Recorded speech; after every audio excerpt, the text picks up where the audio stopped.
E agora sim, peço a presença ao palco o secretário-geral do Partido Socialista, António José Seguro.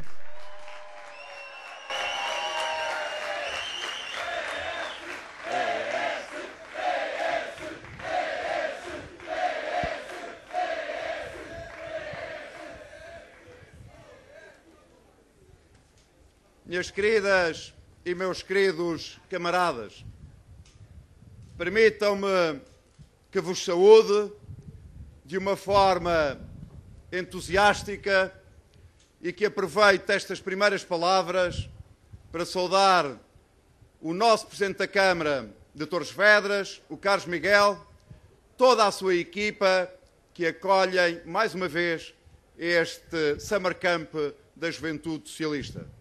O Carlos Miguel, o José Manuel Custódio, o Jorge, que aqui estão, que são 3 presidentes de Câmara, Jorge Riso, desta região que corresponde à Federação Regional do Oeste, são 3 bons exemplos da afirmação dos valores do Partido Socialista no exercício da política ao serviço das pessoas e ao serviço das populações. Quero também cumprimentar o Presidente da FRO, o Rui Prudêncio aqui presente, e a Catarina Marcelino, como Presidente do Departamento das Mulheres Socialistas, e todas e todos os convidados que se associaram a esta feliz iniciativa da Juventude Socialista que acolhe todos os anos jovens de todos os cantos do nosso país. Sinto-me muito feliz por aqui estar, por estar entre vós. O Pedro Alves há pouco dizia que nunca se parte da JS, que ela faz parte de nós. E de alguma forma nós continuamos a fazer parte da JS e parte da Juventude Socialista. Não esqueço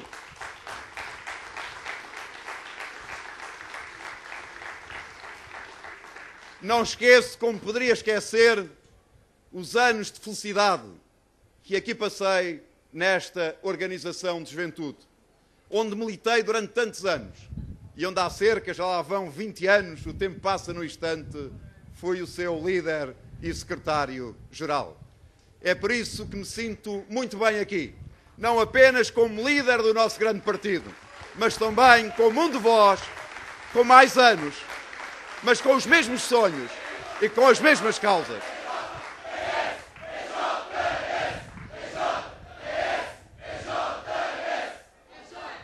E é por isso... Obrigado. Obrigado. E eu também estou com a Jota, como é normal, assim se vê.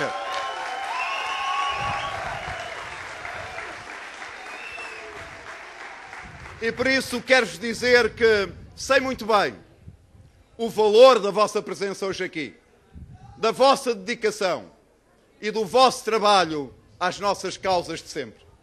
Hoje está um belo dia de praia. Há milhares de jovens, uns de férias, outros que apenas partilham alguns dias de descanso e que hoje se banham nas bonitas praias portuguesas. Mas há jovens socialistas que hoje aqui estão reunidos, que sabem conciliar esse prazer, essa fruição com a defesa dos interesses, das nossas causas, dos nossos valores. E, sobretudo, que dedicam uma parte significativa do seu tempo a melhorar as condições de vida das e dos jovens portugueses e a dar o seu contributo para que o nosso país possa ser um país melhor, com mais oportunidades e um país mais justo. Bem-ajam pelo vosso contributo.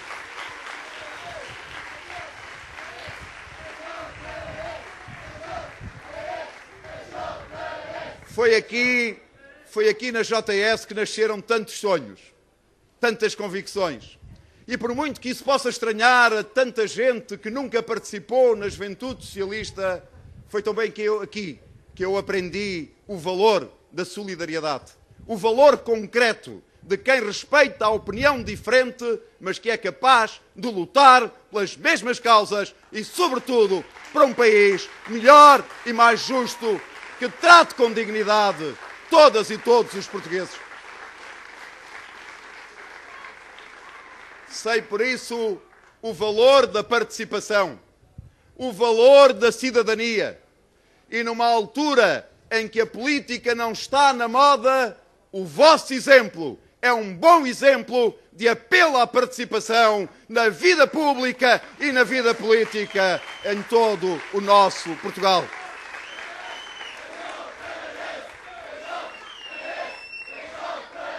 Mas como todas e todos vós sabeis, esta luta por causas, por princípios, não fica apenas por um país melhor. Ambicionamos todos, como o Pedro aqui referiu, uma Europa mais solidária e um mundo onde todos os seres humanos sejam tratados como tal e com dignidade. E é agora também o momento de aqui homenagearmos e respeitarmos todas aquelas e todos aqueles jovens que em julho, na Noruega, se reuniram com esse único objetivo e que foram vítimas de um atentado incompreensível para quem dá valor à vida humana.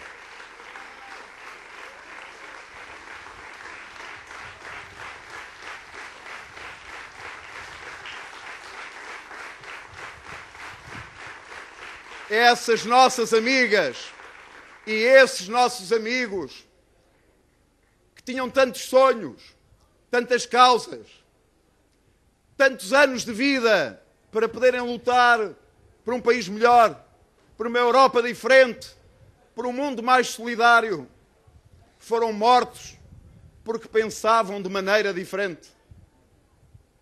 Caíram, foram-lhes ceifadas as suas vidas, porque eram meninas e meninos, rapazes e raparigas, jovens, que tinham causas e queriam dar um pouco de si para bem da sua terra, da Europa e deste mundo.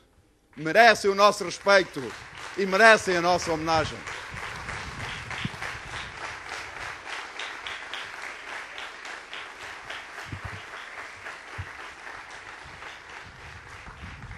Já aqui referi o meu tempo de juventude, há mais de 20 anos.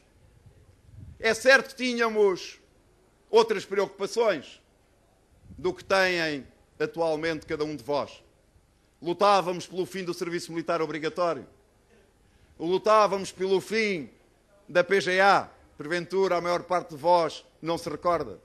Lutávamos, como o Pedro Alves aqui referiu, pelo apoio à autodeterminação do povo de Timor-Leste.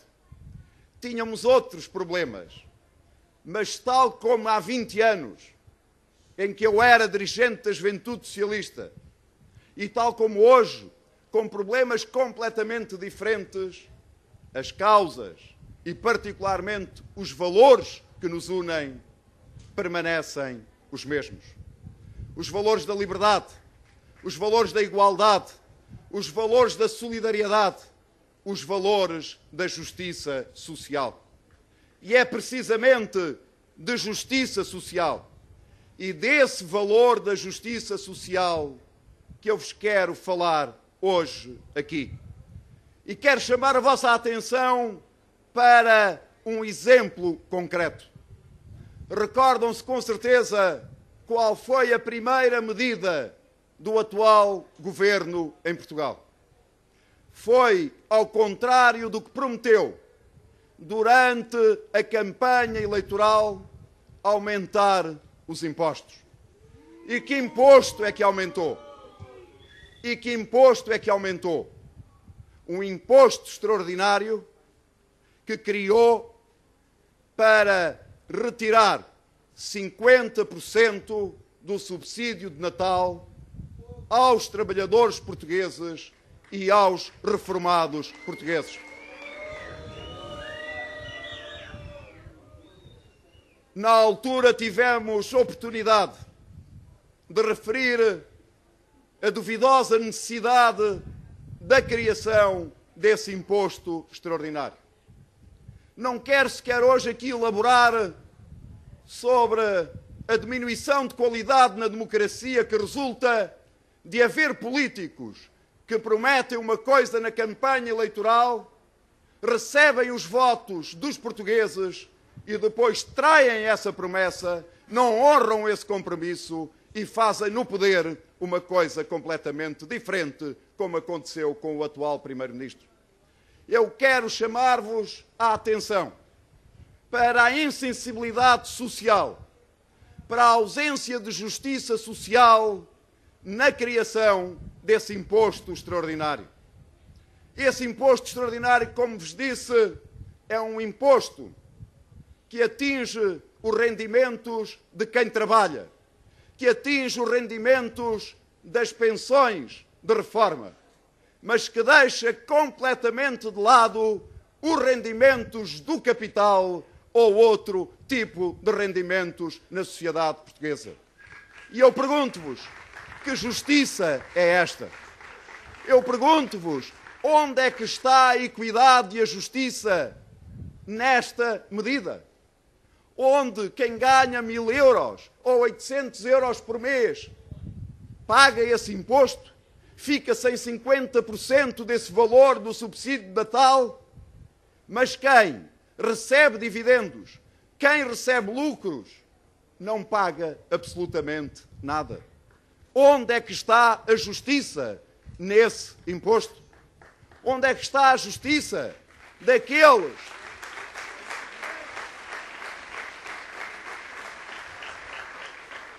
Onde é que está a justiça quando um trabalhador paga 50% do seu imposto de Natal, mas o dono dessa empresa fica completamente excluído de fazer esse esforço para contribuir para esta situação? Onde é que há justiça quando um trabalhador que ganha 800 euros ou 1.000 euros é atingido por esta medida, mas aqueles que recebem dividendos, juros de depósitos ou que jogam na bolsa não pagam nem contribuem absolutamente nada? Isto só tem uma palavra, meus caros amigos: é um escândalo, e é chocante que assim seja.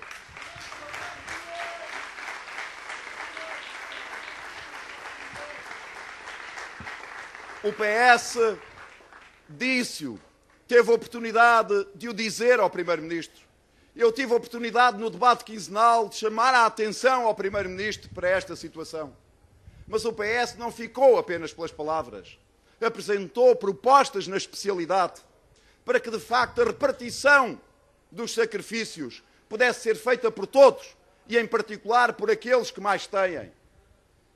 Qual foi a posição do Governo? Qual foi a posição do PSD e do CDS? Foi precisamente o de chumbarem as propostas do Partido Socialista. Agora, um mês mais tarde, começamos a ver umas notícias aqui e ali nos jornais dizendo que o Governo eventualmente estará a admitir a possibilidade de criar um imposto sobre os mais ricos, motivado pelas notícias, motivado pelo mediatismo de algum movimento que atravessou o Atlântico e começa a surgir na Europa. Pois bem, o que nós queremos dizer ao Governo é que eles chegaram atrasados, é que o Governo tem que mudar de caminho e é que o Governo tem que somar os seus votos no Parlamento para apoiar as propostas do Partido Socialista.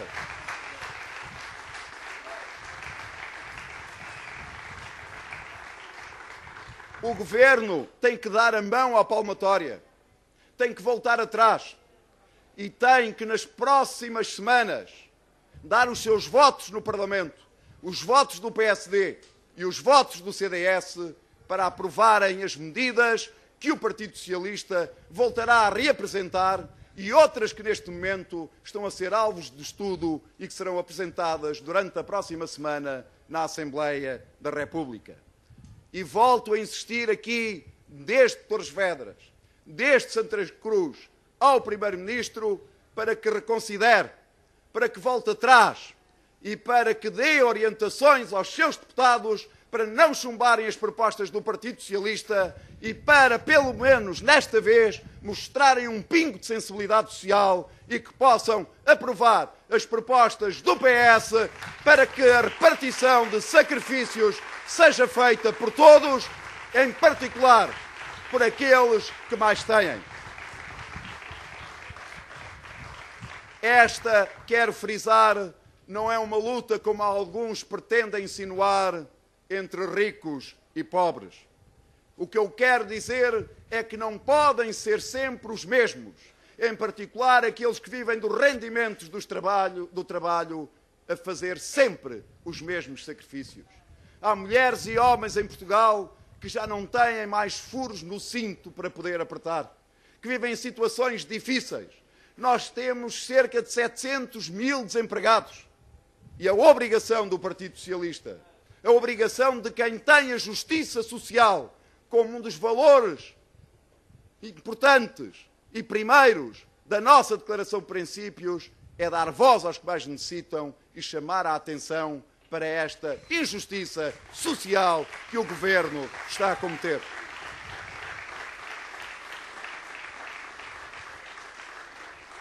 Todos devemos contribuir na medida das nossas capacidades, na medida dos nossos rendimentos, na medida do nosso património.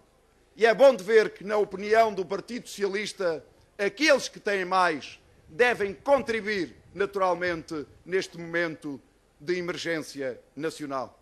E quero-vos dizer que esta é uma matéria não apenas de receita do Estado. Esta é uma questão mais profunda, que tem a ver com a ética, que tem a ver com a coesão e que tem a ver com a justiça social, e nós não abandonaremos esta exigência e daqui volto a apelar e a insistir nesse apelo ao Primeiro-Ministro para que volte atrás e reconsidere aquilo que foi uma posição injusta e de enorme insensibilidade social.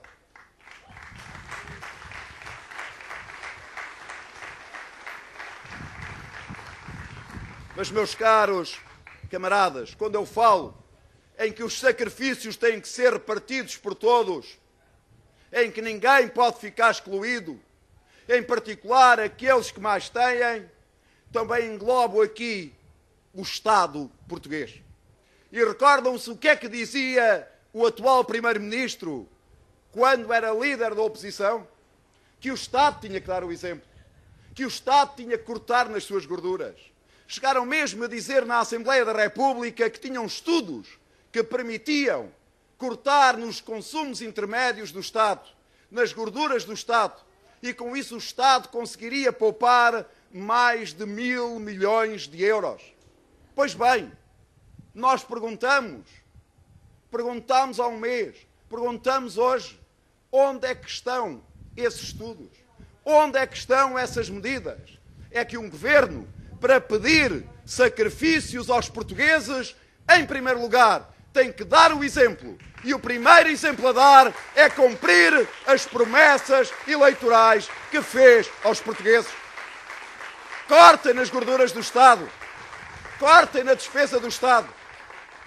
E daqui dirijo um segundo apelo, misto apelo e misto conselho ao Primeiro-Ministro de Portugal.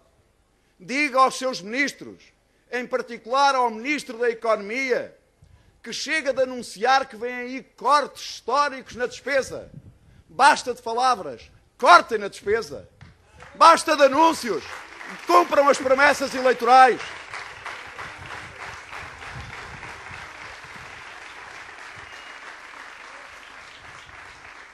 Minhas queridas amigas e meus queridos amigos, nós estamos confrontados com o governo mais conservador que já existiu em Portugal, com menor sensibilidade social, que vai deixar marcas profundamente negativas no nosso país e na nossa vida. Por isso, cada uma e cada um de vós deve ter muito cuidado quando ouvirem o Primeiro-Ministro dizer que tem que se ir mais longe do que o memorando da Troika, porque a prática tem dito que para este Primeiro-Ministro ir mais longe é ser mais duro com os desfavorecidos, com os que têm menos rendimentos. Aos ricos, aos que têm mais, aos poderosos, o Governo já não diz que tem que se ir mais longe. Ao contrário, diz que tem que se ter cuidado. Cortar no subsídio de Natal aos que trabalhem. Corta. Aos que vivem dos rendimentos, desejas-lhes um Feliz Natal. Aumentar os transportes. Aumentar o IVA no gás e na eletricidade. Isso este Governo faz, e faz rapidamente. Às fortunas. Pedir um imposto de solidariedade, um imposto extraordinário àqueles que mais têm. Aí o Estado não toma nenhuma iniciativa. Aí o Governo não faz absolutamente nada. Mas, meus caros amigos e meus caros camaradas,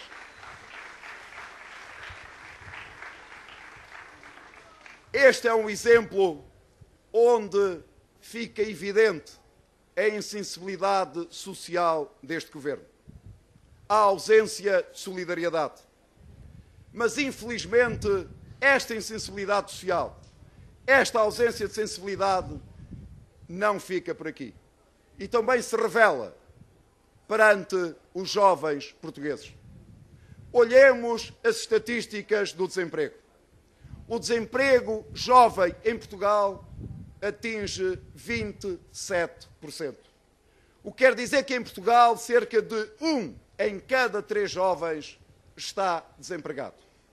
E eu pergunto-vos, conhecem alguma proposta do Governo em relação a esta situação, a este flagelo? Conhecem alguma política do Governo que combata o desemprego juvenil? Conhecem algum discurso, alguma palavra que nestes mais de 2 meses de existência do Governo tenha sido dirigida aos jovens portugueses? Absolutamente nada. Zero. Mas lembram-se da primeira decisão que de alguma forma vos atinge e aos jovens portugueses. Foi o de anunciar que os novos contratos, na sequência de um acordo na concertação social, viria a diminuir o montante das indenizações e que isso era para entrada imediato, mas para mais tarde é que entrava em vigor o fundo que de alguma forma vinha garantir a alguns dos direitos que os jovens nos novos contratos viriam a perder. Isto é, desonrando o acordo da concertação social e, simultaneamente, atirando os jovens para uma situação de maior precariedade. Foi aquilo que eu tive a oportunidade de referir já há tempos. Este Governo quer tratar os jovens portugueses como jovens a dias. E daqui vai o terceiro conselho ao Primeiro-Ministro. Volte atrás. Recue nesta proposta de legislação laboral para que possibilite que a menor diminuição de direitos possa corresponder uma garantia a esses jovens, de modo a que eles possam ser tratados com dignidade e como trabalhadores portugueses.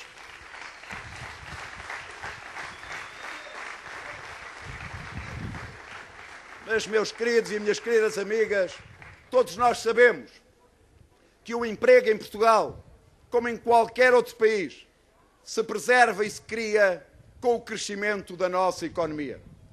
Cada um de vós tem ouvido falar no memorando da Troika e no cumprimento de todos os compromissos que estão nesse memorando. Disse e volto a referir, o cumprimento desse memorando garante-nos assistência financeira, mas não resolve os problemas do nosso país, os problemas de Portugal. O que resolve os problemas de Portugal é a criação de riqueza. E quem cria riqueza são as empresas.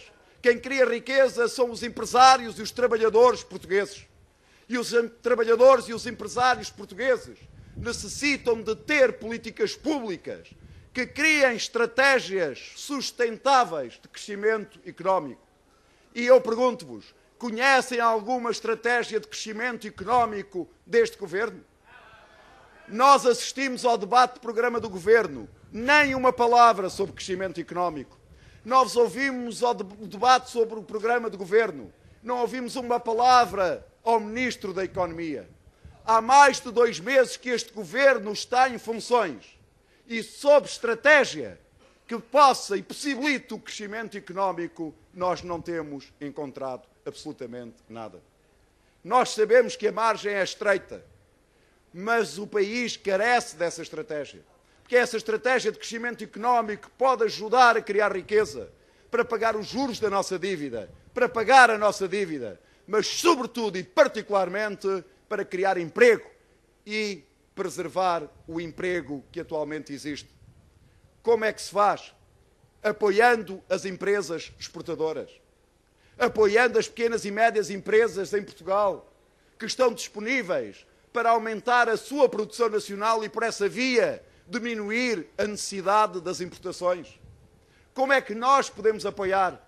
Com os poucos recursos existentes, mas é possível, reorientando verbas dos fundos comunitários para apoiar essas empresas, tanto no setor exportador, como as empresas que estão disponíveis para apostar na produção de bens transacionáveis, diminuindo a nossa dependência nas importações, fazendo com que os bancos coloquem o pouco crédito disponível ao serviço dessas empresas e, particularmente, ter uma estratégia clara de negociação das próximas perspectivas financeiras no seio da União Europeia para que o apoio comunitário seja dada prioridade ao apoio ao nosso tecido empresarial, particularmente àquele que está em melhores condições de promover esse crescimento económico, apoiando nas exportações e apoiando as pequenas e médias empresas que estão disponíveis para diversificar a sua produção e apostar nos produtos de bens transacionáveis. Aqui têm uma estratégia.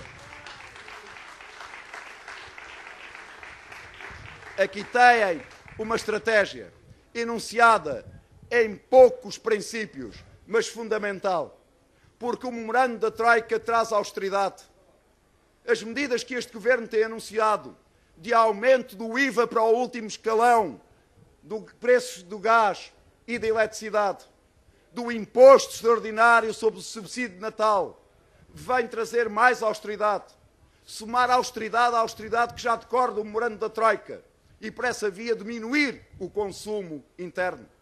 Ao mesmo tempo, o país precisa de uma estratégia de crescimento económico, precisa de uma verdadeira política industrial que diminua a nossa dependência das importações e também, por essa via, diminua o nosso déficit externo.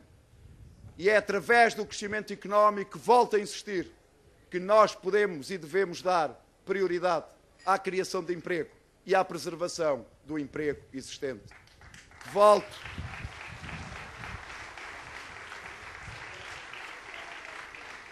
Volto a recordar-vos, meus caros amigos e meus caros camaradas, que o nosso país vive uma situação difícil. Mas por viver uma situação difícil, nós devemos apostar em estratégias que nos permitam colocar numa trajetória de crescimento económico. Eu sei que o problema não se resolve exclusivamente ao nível nacional. Também tem que ter uma contribuição no plano da União Europeia. E várias vezes, há muito tempo, que venho alertando para a necessidade de a Europa avançar no aprofundamento e ter um governo económico e ter maior aprofundamento político. Há meses que eu tenho vindo a dizer ao Primeiro-Ministro de Portugal que era a altura de ele tomar iniciativas e se deslocar às capitais de vários países europeus para poderem concertar estratégias no sentido que a Europa seja verdadeiramente um projeto de solidariedade e coloque o crescimento económico e o emprego no centro das suas preocupações. Pois bem, quero-vos dizer que fiquei satisfeito, embora tarde, mas satisfeito, que o Primeiro-Ministro tenha anunciado que na próxima semana se vai deslocar a Madrid, a Paris e a Berlim. E como português e dirigente político interessado na solução dos problemas do nosso país, desejo-lhe felicidades e desejo que ele leve boas propostas para convencer a Sra. Merkel e o Sr. Sarkozy. Aquilo que eu não desejo e que não estou à espera é que o Primeiro-Ministro de Portugal se desloque a Berlim e a Paris para receber ordens do Sr. Sarkozy e da Sra. Merkel.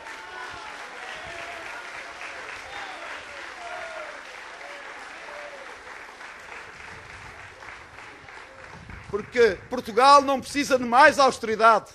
A Europa não precisa de mais austeridade.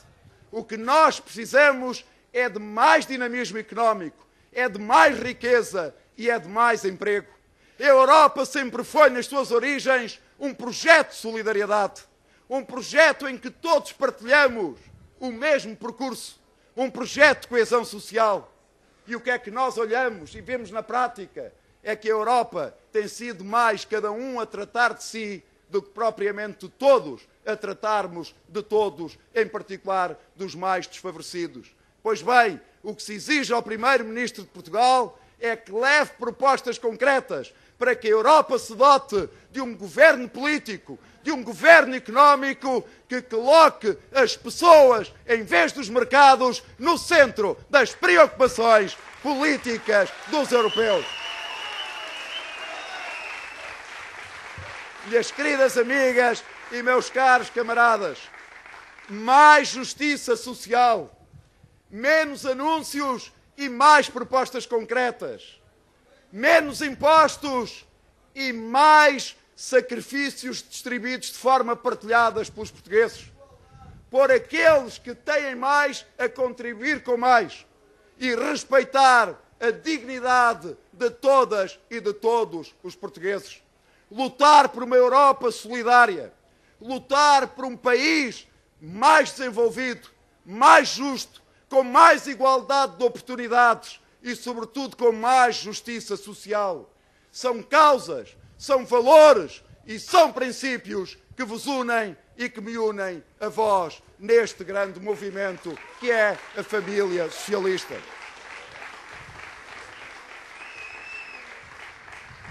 Apelo, por isso, à vossa participação cívica, à vossa mobilização e, por vosso intermédio, apelo à mobilização e à participação das jovens e dos jovens portugueses. Este é o tempo da política do pé grande, da política das grandes causas, da política ao serviço das pessoas. Sim, porque para nós as pessoas devem estar no centro de toda a ação política. Este é o tempo das escolhas. Este não é o tempo das imposições ou do caminho único. Este é o tempo das escolhas, das opções, das decisões. Dirijo-me a vós, dirijo-me a todos os jovens portugueses. Não fiquem à espera que vos entreguem o vosso futuro. Lutem pelo vosso futuro. Venham daí, juntos, a construirmos um futuro melhor para Portugal.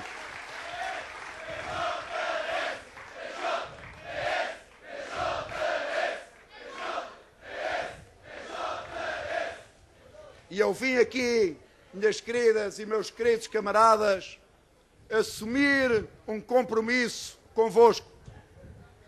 Sou, como sabem, o novo líder do nosso partido, embora o Congresso se realize apenas daqui a 2 semanas. E como é um anseio que finalmente se realize o Congresso do nosso partido. Mas quero assumir um compromisso aqui convosco. O que trabalharei, darei o melhor do meu trabalho, da minha inteligência, do meu esforço e da minha dedicação para lutar pela criação de uma alternativa política que nos deixe ver para além do memorando da Troika. De uma alternativa política que devolva de novo horizontes e esperanças às jovens e aos jovens portugueses. a melhor geração, a mais qualificada de sempre da nossa história. Que baixe essa fasquia que nos envergonha a todos dos 27% de desemprego jovem em Portugal. Que estanque esse fluxo de imigração dos jovens portugueses altamente qualificados para fora do nosso país. Cada uma e cada um de vós, cada uma e cada um dos jovens portugueses tem direito a realizar-se profissionalmente e pessoalmente neste país. E é minha responsabilidade, é a responsabilidade dos políticos portugueses, é a responsabilidade do PS trabalhar para criar uma alternativa política que coloque Portugal num ritmo, numa trajetória de crescimento económico convergente com a média dos países mais desenvolvidos da União Europeia, para que as portuguesas e os portugueses, as jovens e os jovens portugueses tenham as mesmas oportunidades, porque têm também a mesma inteligência das jovens dos países mais desenvolvidos da União Europeia. É esse o compromisso que quero assumir convosco.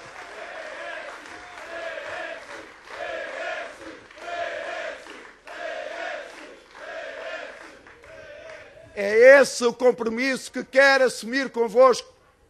É esse o compromisso para o qual vos quero mobilizar. É esse o apelo que vos quero aqui dirigir. Mas vim aqui também dizer-vos uma coisa. É que eu preciso muito de cada uma e de cada um de vós. Porque eu acredito na nova geração de portugueses, na vossa generosidade, na vossa coragem, na vossa iniciativa, na vossa inteligência e na vossa cultura.